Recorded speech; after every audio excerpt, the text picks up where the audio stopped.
സ്വർണ്ണക്കൊള്ള അന്വേഷണം വഴിതിരിച്ചുവിടാനോ എന്നുള്ളതാണ് ചോദ്യം. ജിമ്മി, സ്വർണ്ണക്കൊള്ളയുടെ അന്വേഷണം SIT നടത്തുന്നു, കോടതിയുടെ മേൽനോട്ടത്തിലാണ്. അപ്പോൾ അതുകൊണ്ട് തൽക്കാലം അന്വേഷണങ്ങളും അറസ്റ്റും ഒക്കെ മുറക്കി നടക്കുന്നുണ്ട്.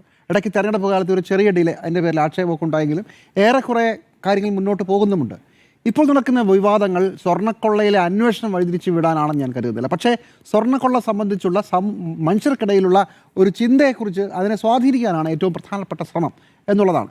പിണറായി വിജയൻ മുഖ്യമന്ത്രി, അതുപോലെ തന്നെ CPMൻ്റെ പ്രധാനപ്പെട്ട നേതാക്കളെല്ലാം കഴിഞ്ഞ കുറച്ച് ദിവസങ്ങളായി ഉന്നയിക്കുന്ന സോണിയാഗാന്ധിയും ഉണ്ണികൃഷ്ണൻ പോറ്റിയും പിന്നെ 2 MPമാരുമായി നിൽക്കുന്ന 2 വ്യത്യസ്ത സമയത്തെ ചിത്രങ്ങൾ, ആ ചിത്രങ്ങളാണ് ഇപ്പോൾ വിവാദത്തിൽ ഏറ്റവും മുമ്പിൽ നിൽക്കുന്നത്. പോറ്റിയെ കേറ്റി എന്ന ഗാനത്തിന് മറുപടിയായി ഞങ്ങൾ അവതരിപ്പിക്കുന്ന രാഷ്ട്രീയ ആരോപണം, രാഷ്ട്രീയ നാടകം എന്ന് വേണമെങ്കിൽ നമുക്കിതിനെ അവതരിപ്പിക്കാം. ഈ ചിത്രം എന്നാണ് പൊങ്ങി വന്നത്? ഇത് ഒക്ടോബർ മാസത്തിലാണ്. കൃത്യമായി പറഞ്ഞാൽ ഒക്ടോബർ 2-ാം തീയതിയാണ് ഈ ചിത്രം ഉയർന്നു വരുന്നത്. ആ സമയത്ത് തന്നെ മുഖ്യമന്ത്രിയും ഉണ്ണികൃഷ്ണൻ പോറ്റിയും ഒരു ചടങ്ങിൽ പങ്കെടുക്കുന്നതിൻ്റെ ചിത്രവും വെളിയിൽ വന്നിരുന്നതാണ്. അന്ന് ഈ വിഷയം വിവാദമാക്കിയിരുന്നില്ല ആരും. അതിനുശേഷം തെരഞ്ഞെടുപ്പ് കഴിയുന്നു. ആ തെരഞ്ഞെടുപ്പിന് ശേഷമാണ്, തദ്ദേശ തെരഞ്ഞെടുപ്പിന് ശേഷമാണ് ഇതൊരു വലിയ വിവാദമാക്കി ഉയർത്തുന്ന രീതിയിലേക്ക് വന്നത്. അതിനുശേഷമാണ് ആദ്യമായി ഞാൻ കേൾക്കുന്നത് ഈ സോണിയാഗാന്ധിയുടെ കയ്യിലെ ചരട്, അതിനകത്ത് സ്വർണ്ണമുണ്ട്, അത് അവിടെ നിന്നുള്ള സ്വർണ്ണമല്ലേ എന്ന ചോദ്യം ആദ്യമായി ഉന്നയിക്കപ്പെടുന്നു. മുഖ്യമന്ത്രി അത് ശക്തമായി ഏറ്റുപിടിക്കുന്നു. അത് കണ്ടിന്യൂസ് ആയിട്ട് പറഞ്ഞു പോരുന്നുമുണ്ട്. ഇത് അങ്ങോട്ടും ഇങ്ങോട്ടുമുള്ള വാദപ്രതിവാദങ്ങളുടെ 2-ാം ഘട്ടമാണ്. തദ്ദേശ തെരഞ്ഞെടുപ്പിലുണ്ടായ വലിയ തിരിച്ചടിക്ക് ശേഷം സ്വർണ്ണക്കൊള്ള എടുത്ത് പ്രയോഗിക്കുക തന്നെ വേണം, അതിൽ അങ്ങോട്ടും ഇങ്ങോട്ടും മടിച്ചു നിന്നിട്ട് കാര്യമില്ല എന്ന് ഇടതുപക്ഷം തീരുമാനിക്കുന്നു. അതേ രീതിയിൽ പോറ്റിയെ കയറ്റിയത് ആരാണെന്ന് ചോദിച്ചുകൊണ്ടുള്ള തിരിച്ചുള്ള രാഷ്ട്രീയ തിരിച്ചറിയുടെ ഭാഗമാണ് ഈ ചിത്രം, അല്ലെങ്കിൽ ഈ ചിത്രങ്ങൾ. ഈ ചിത്രങ്ങളുടെ കാര്യത്തിൽ ഒരൊറ്റ പ്രശ്നം മാത്രമേ എനിക്കതിനകത്ത് തോന്നുന്നുള്ളൂ. കോൺഗ്രസ്സുകാരുമായി നല്ല ബന്ധമുള്ള ആളുകളാണ് പോറ്റിയും അദ്ദേഹത്തിൻ്റെ കൂടെയുള്ള കൂട്ടുപ്രതികളും. അതുകൊണ്ടൊക്കെയാണല്ലോ സോണിയാഗാന്ധിയുടെ ഡൽഹി വരെ അത് അവർക്ക് കടന്നു ചെല്ലാൻ കഴിഞ്ഞത്. പക്ഷേ ഇതിൻ്റെ അർത്ഥം, ഈ ചിത്രത്തിൽ ഒരു പ്രധാനപ്പെട്ട ആൾ അടൂർ പ്രകാശാണ്, MP ആണ്.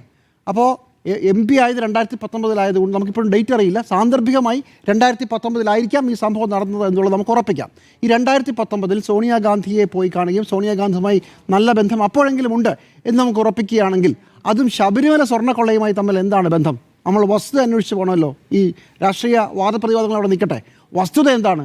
വസ്തുത 2019 ദേവസ്വം ബോർഡ് കേരളം ഭരിക്കുന്നത് ഇടതുപക്ഷ സർക്കാരാണ്. അപ്പോൾ സോണിയാഗാന്ധിയുമായി ഇനി വേണ്ട, സോണിയാഗാന്ധിയുമായി അടുത്ത ബന്ധമുള്ള ആളാണെന്ന് വിചാരിക്കൂ. നമ്മൾ കണ്ടത് 2 ചിത്രമേ ഉള്ളൂ, ആഴ്ചയിലൊരിക്കൽ ഫോൺ ചെയ്യുന്ന ആളുകളാണെന്ന് വിചാരിക്കൂ. എന്നാൽ പോലും എങ്ങനെ ഈ ശബരിമലയിലെ സ്വർണ്ണക്കൊള്ളയുമായി ഇതിനെ ബന്ധിപ്പിക്കാൻ പറ്റും? കൊള്ള നടന്നത് ഇവിടെയാണ്. ഈ കൊള്ളയുമായി ബന്ധപ്പെട്ട് നടന്ന കാര്യങ്ങൾ മുഴുവൻ ദേവസ്വം ബോർഡിലെ ഉദ്യോഗസ്ഥരാണ് ചെയ്തത്. അതുമായി ബന്ധപ്പെട്ട് ദേവസ്വം ബോർഡ് പ്രസിഡൻറ്റും ഒരംഗവും ഇപ്പോൾ ജയിലിലാണ്. മറ്റൊരു കാലത്തെ ദേവസ്വം ബോർഡ് പ്രസിഡന്റ് വേറൊരു ഉദ്യോഗസ്ഥ പദവിയിലിരിക്കുമ്പോൾ അദ്ദേഹവും ജയിലിലാണ്.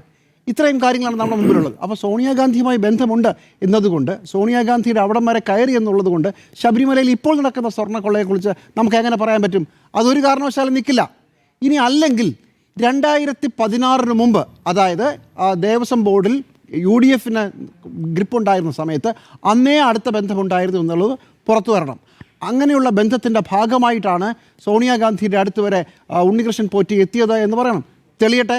അങ്ങനെയാണെങ്കിൽ അതിനകത്തൊരു വസ്തുത ഉണ്ടാവാൻ സാധ്യതയുണ്ട്. പക്ഷേ ഇപ്പോൾ പറയുന്നതനുസരിച്ച്, LDF തന്നെ പറയുന്നതനുസരിച്ച് 2019 കാലഘട്ടത്തെ ചിത്രമാണെന്നാണ് പറയുന്നത്. അങ്ങനെയാണെങ്കിൽ LDF ഭരണകാലമായതുകൊണ്ട് സോണിയാഗാന്ധിക്ക് എന്തെങ്കിലും ഗിഫ്റ്റ് കൊടുത്തതുകൊണ്ടോ സോണിയാഗാന്ധിയുടെ കയ്യിൽ ചരട് കെട്ടിക്കൊടുത്തതുകൊണ്ടോ എന്തെങ്കിലും പ്രത്യേകിച്ച് ഗുണമുണ്ടാകാൻ സാധ്യതയില്ല എന്നുള്ളതാണ് എൻ്റെ അഭിപ്രായം.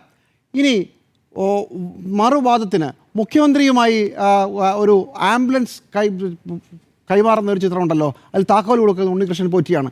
അതുകൊണ്ട് ഉണ്ണികൃഷ്ണൻ പോറ്റി മുഖ്യമന്ത്രി തമ്മിൽ എന്തെങ്കിലും ബന്ധമുണ്ടെന്ന് പറയാൻ പറ്റുമോ? കോൺഗ്രസിൻ്റെ മറുവാദം അതാണ്. അതെന്തൊരു അയുക്തിയാണ്? ഉണ്ണികൃഷ്ണൻ പോറ്റി ഇത്രയും വലിയ കാട്ടുകള്ളാണെന്ന് അറിയാതിരുന്ന ഒരു കാലത്ത് നടന്ന ഒരു ചടങ്ങല്ലേ. ആ സമയത്ത് മുഖ്യമന്ത്രിക്ക് എങ്ങനെയാണ് ഇത് അറിയാൻ പറ്റുക? അല്ലെങ്കിൽ അതൊരു വലിയ ഫെയിലിയറാണ്, ഇൻ്റലിജൻസ് ഫെയിലിയറാണെന്ന് പറഞ്ഞാൽ നമ്മളൊക്കെ ഇത് അറിയുന്നത് തന്നെ 2025 അത് കാലയെ കൂട്ടി തിരിച്ചറിയാനായില്ലെന്ന് വിചാരിച്ചാൽ മതി. പക്ഷേ ഇതിൻ്റെ 2-ാം ഘട്ടം, എങ്ങനെയാണ് സോണിയാഗാന്ധിയുടെ അടുത്തുവരെ ഉണ്ണികൃഷ്ണൻ പോറ്റി എത്തിയത് എന്നുള്ള ചോദ്യത്തിന് പ്രസക്തിയുണ്ട്. എങ്ങനെയാണ് ഉണ്ണികൃഷ്ണൻ പോറ്റിയും അടൂർ പ്രകാശും അതുപോലെ തന്നെ ആൻ്റണി MP, ഈ 2 MPമാരാണ്, എങ്ങനെയാണ് ആ ചിത്രമെടുക്കുന്ന ഘട്ടം വരെ അവിടെ എത്തിയത്? അതേക്കുറിച്ച് വിശദീകരിക്കേണ്ട ബാധ്യത അവർക്കുണ്ട്. അവരത് നമുക്ക് ബോധ്യപ്പെടുന്ന രീതിയിൽ വിശദീകരിച്ചിട്ടില്ല. ആദ്യം അടൂർ പ്രകാശ് പറയും, ഇന്ന് അദ്ദേഹത്തിന് കുറച്ചുകൂടെ ക്ലാരിറ്റി ഉണ്ടെങ്കിൽ ആദ്യം പറഞ്ഞപ്പോൾ അദ്ദേഹം ചൂടാവുകയാണ് ചെയ്തത്. എങ്ങനെ ബന്ധമുണ്ട്, എല്ലാ ബന്ധവും നിങ്ങളോട് പറയേണ്ട കാര്യമില്ല, എന്തായിരുന്നു അദ്ദേഹത്തിൻ്റെ ട്രാക്ക് റെക്കോർഡ്, അദ്ദേഹം എന്ത് രീതിയിലാണ് നിങ്ങൾ തമ്മിൽ ബന്ധപ്പെട്ടതെന്ന് വെച്ചാൽ ഒരു ചടങ്ങിന് ഞാൻ പോയി എന്നാണ് പറഞ്ഞത്. ഇന്ന് അദ്ദേഹം പറഞ്ഞു ശബരിമലയുമായി ബന്ധപ്പെട്ട അന്നദാനത്തിൻ്റെ ഒരു ചടങ്ങ് ഉദ്ഘാടനം ചെയ്യാനാണ് ഞാൻ പോയത്. അപ്പോൾ എൻ്റെ സംശയം, ശബരിമലയിൽ അന്നദാനത്തിൻ്റെ ചടങ്ങ് ഉദ്ഘാടനം ചെയ്യാൻ പോയതുകൊണ്ട് മാത്രം നിങ്ങൾ ഡൽഹിയിൽ സോണിയാഗാന്ധിയുടെ അടുത്തുള്ള ഒരു ചിത്രത്തിൽ നിങ്ങൾ എത്തിപ്പെടുമോ? ആൻ്റണി MP ആണെങ്കിൽ ഇതുവരെ ഇതേക്കുറിച്ച് ഒരു മറുപടി പറഞ്ഞിട്ടില്ല എന്നാണ് ഞാൻ മനസ്സിലാക്കുന്നത്. ഒരു ബൈറ്റ് പോലും പറഞ്ഞിട്ടില്ല. സത്യത്തിൽ സ്വമേധയാ മാധ്യമങ്ങളോട് ഇങ്ങോട്ട് വന്ന് ഇങ്ങനൊരു ചിത്രമുണ്ട്, ആ ചിത്രം ഇതുകൊണ്ടാണ് എന്നല്ലേ പറയേണ്ടത്? അതല്ലേ ഒരു മര്യാദ? അതവർ പറഞ്ഞിട്ടില്ലല്ലോ. നമ്മുടെ നാട്ടിൽ പ്രമുഖരായ ആളുകൾ എല്ലാവരുമായും തോളത്ത് കൈയിടാൻ രാഷ്ട്രീയക്കാർക്ക് ഒരുപാട് താല്പര്യമുണ്ട്. മോശയുടെ അംശവടി അടക്കമുള്ള തട്ടിപ്പിൽ DGP അടക്കമുള്ള ആളുകൾ എങ്ങനെയാണ് പോയി പെട്ടെന്ന് നമ്മൾ കണ്ടതല്ലേ. ഈ പ്രധാനപ്പെട്ട ആ നാട്ടിലെ കൊള്ളാവുന്ന ആരെങ്കിലും ഉണ്ടെങ്കിൽ ശബരിമലയിലെ വലിയ ദിവ്യാണെന്ന് പറഞ്ഞാൽ പോയി കൈയിടുന്ന ഒരു പരിപാടിയുണ്ട്.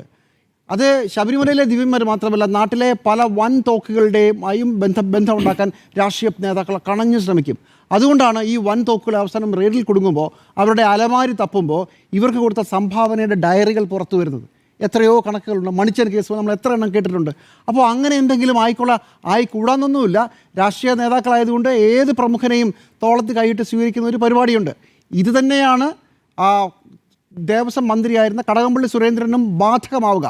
എന്താണ് കടകംപള്ളി സുരേന്ദ്രനും ശബരിമലയിൽ വലിയ കൊള്ള നടത്തിയെന്ന് ഇപ്പോൾ തെളിയുന്ന ഉണ്ണികൃഷ്ണൻ പോറ്റിയുമായി അന്നത്തെ ബന്ധം? 2 ചിത്രങ്ങൾ എന്തായാലും ഉണ്ട്. ഒരു ചടങ്ങിൻ്റെയാണ്, മറ്റൊന്ന് RSP നേതാവ് പറയുന്നതനുസരിച്ചാണെങ്കിൽ അത് ബാംഗ്ലൂരിൽ വെച്ച് എടുത്തതാണ്. എന്തിനാണ് അവിടെ വെച്ച് ഫോട്ടോ എടുത്തത്, എന്തായിരുന്നു ഇതിൻ്റെ കാരണം? അതും അദ്ദേഹം വിശദീകരിക്കണം. അങ്ങനെ വ്യക്തമായി എല്ലാ കൂട്ടരും വിശദീകരിച്ചാലേ ഉണ്ണികൃഷ്ണൻ പോറ്റിയും നിങ്ങളും തമ്മിലുള്ള ബന്ധത്തെക്കുറിച്ചുള്ള കൂടുതൽ വിവരങ്ങൾ ഞങ്ങൾക്ക് മനസ്സിലാവുകയുള്ളൂ. ഇനി ഞങ്ങളോട് പറഞ്ഞില്ലെങ്കിലും SITക്ക് മുമ്പിൽ പറയണം. അതല്ലാതെ രാഷ്ട്രീയത്തിന് വേണ്ടി ആളുകളുടെ സ്വാധീനിക്കാൻ വേണ്ടി അങ്ങോട്ടും ഇങ്ങോട്ടും പറഞ്ഞും തിരിച്ചും മറിച്ചും പറഞ്ഞുകൊണ്ടിരിക്കുക, അതങ്ങനെയല്ലേ എന്ന് പറയുക. അതിനകത്ത് എല്ലാം അർത്ഥസത്യങ്ങളാണെന്നുള്ളതാണ്. ഇപ്പോൾ കോൺഗ്രസിൻ്റെ മറുവാദം തന്നെയാണ് ഞാനും ഇവിടെയും കൂട്ടുപിടിക്കുന്നത്. ഈ ഉണ്ണികൃഷ്ണൻ പോറ്റിയുമായി ഫോട്ടോ എടുത്തു എന്നുള്ളത് കൊണ്ട് 2019 കളവിൽ കോൺഗ്രസ്സുകാർക്ക് ബന്ധമുണ്ടെന്ന് പറയാൻ പറ്റുമോ? ഇല്ല, ഇതൊരു കാരണവശാലും പറയാൻ പറ്റില്ല. 2019 മുഖ്യമന്ത്രിയുടെ ഒരു ചടങ്ങിൽ പങ്കെടുത്ത് മുഖ്യമന്ത്രിക്ക് ആംബുലൻസിൻ്റെ താക്കോൽ കൈമാറി എന്നുള്ളത് കൊണ്ട് മുഖ്യമന്ത്രിക്ക് ബന്ധമുണ്ടെന്ന് പറയാൻ പറ്റുമോ? അതും പറ്റില്ല. പക്ഷേ ദേവസ്വം മന്ത്രിയുമായി 2 ഫോട്ടോകളുണ്ടെങ്കിൽ അത് ആ കാലത്തെ ഒരു അഴിമതിയെക്കുറിച്ച് നമ്മൾ ഇപ്പോൾ ചിന്തിക്കുകയാണെങ്കിൽ എന്തുകൊണ്ടാണ് ആ ഫോട്ടോയിൽ വന്നതെന്നും ആ ഫോട്ടോ എടുക്കാനുണ്ടായ സാഹചര്യം എന്താണെന്നും അദ്ദേഹം കുറച്ചുകൂടെ വിശദമായി വിശദീകരിക്കണം. നമ്മുടെ അടുത്ത് അല്ലെങ്കിൽ SIT എടുത്തെങ്കിലും. ഇതുപോലെ തന്നെയാണ് SIT വിപുലീകരിക്കാനുള്ള ഇപ്പോഴത്തെ ഒരു ശ്രമം. SIT വിപുലീകരിക്കുമ്പോൾ 2 ഉദ്യോഗസ്ഥർ പുതുതായി വന്നിരിക്കുന്നു എന്ന് പറയുന്നു. ഈ 2 ഉദ്യോഗസ്ഥരെ അന്വേഷണം വൈകിപ്പിക്കാനാണ് മുന്നോട്ട് കൊണ്ടുവന്നിരിക്കുന്നതെന്നാണ് ഇപ്പോൾ കോൺഗ്രസിൻ്റെ ആരോപണം. അതും തെളിവുകളില്ലാതെ നമ്മളെങ്ങനെയാണ് പറയുക? 2 പേര് വന്നു. ഇതുവരെയുള്ള അന്വേഷണത്തെക്കുറിച്ചുള്ള ഗുണങ്ങളും കുഴപ്പങ്ങളൊക്കെ നമ്മൾ തർക്കിച്ചും വിയോജിച്ചും ഒക്കെ പോയിട്ടുണ്ട്. പുതിയ 2 ഉദ്യോഗസ്ഥർ വരുമ്പോൾ ഇപ്പോൾ തന്നെ ഒരു മുൻപേർ ആരോപണം ഉന്നയിക്കുകയാണ്. ഈ ആരോപണങ്ങളെല്ലാം ജനാഭിപ്രായം തങ്ങൾക്ക് അനുകൂലമാക്കാനും അവർക്ക് പ്രതികൂലമാക്കാനും പോറ്റിയെ കയറ്റി എന്ന പാട്ട് ഒന്നുകൂടെ ശക്തമായി പാടാനും പോറ്റിയെ ആരാണ് കയറ്റിയെന്ന് പറഞ്ഞ് പോറ്റി പാരടിക്ക് ഒരു കൗണ്ടർ ഗാനം ഉണ്ടാക്കാനും കൗണ്ടർ നറേറ്റീവ് ഉണ്ടാക്കാനും ഉള്ള ശ്രമങ്ങളാണ്. ഇതൊക്കെ അങ്ങോട്ടും ഇങ്ങോട്ടും നമ്മൾ അടിയാണ്. 2 കൂട്ടരുടെ ഭാഗത്തു നിന്നും കുറച്ചുകൂടെ കാര്യങ്ങൾ വ്യക്തമായി പറയാനുണ്ട്. ഇന്നും സർക്കാർ പറയാത്ത ഒരു കാര്യം, SIT വളരെ നല്ല രീതിയിൽ അന്വേഷണം മുന്നോട്ട് പോവുകയാണ്. അവരെക്കുറിച്ച് ഞങ്ങൾക്ക് യാതൊരു സംശയവുമില്ല. പക്ഷേ പത്മകുമാറിനെ എന്തുകൊണ്ടാണ് പാർട്ടിയിൽ നിന്ന് സസ്പെൻഷനെങ്കിലും ചെയ്യാത്തത്? പണ്ട് ഓർക്കുന്നുണ്ടോ, ആലപ്പുഴയിൽ അരി അടിച്ചു മാറ്റി എന്ന് പറഞ്ഞിട്ട് ഓമനക്കുട്ടൻ എന്ന് പറഞ്ഞ മനുഷ്യരെ വാർത്ത വന്ന് എനിക്ക് തോന്നുന്നു 1/2 മണിക്കൂറിനകം അയാളെ പാർട്ടിയിൽ നിന്ന് പുറത്താക്കി. അവസാനം വാർത്ത തെറ്റാണെന്ന് പറഞ്ഞപ്പോൾ അങ്ങനെ തന്നെ പാർട്ടി തിരിച്ചെടുത്തു. അപ്പോൾ അങ്ങനെ ചെയ്യാനൊക്കെ പറ്റും. ഈ കാര്യത്തിൽ പക്ഷേ അങ്ങനെയല്ല. അപ്പോൾ ഒരുപാട് കാര്യങ്ങൾ എല്ലാവർക്കും വിശദീകരിക്കാനുണ്ട്. സ്വർണ്ണക്കൊള്ളയിലെ പൊതുബോധം വഴിതിരിച്ചു വിടാനുള്ള ഒരുപാട് ശ്രമങ്ങൾ നടക്കുന്നു. അന്വേഷണം അത് തൽക്കാലം വഴിതിരിഞ്ഞിട്ടില്ല എന്നുള്ളതാണ് എൻ്റെ ബോധ്യം. ഓക്കെ.